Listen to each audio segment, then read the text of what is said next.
दर्शन good morning. सबैजना सन्चै हुनुहुन्छ होला। आज माघ कृष्ण दशमी दिन राष्ट्रिय भक्का दिवस तथा अब 2 दिन पछाडि माघे सङ्क्रान्ति अर्थात् चाकु र लड्डु खाने दिन पनि आउँदैछ।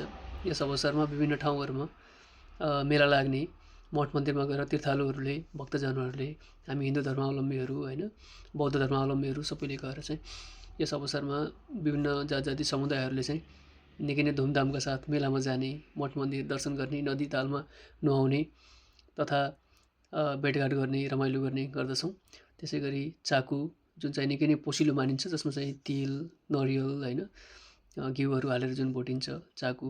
त्यसै गरी लड्डुहरू, तिलका, चिउराका, भुजाका लड्डुहरू खाने गरिन्छ भने निकै आस्थाका साथ र धुमधामका साथ यो पर्व चाहिँ मनाइन्छ, जसलाई चाहिँ थारूहरूले माघी पनि भन्नुहुन्छ भने यसलाई चाहिँ माघे सङ्क्रान्ति भनेर चाहिँ नेपालमा पूर्व, पश्चिम, उत्तर, दक्षिण सबै ठाउँमा मनाइन्छ। नमस्कार।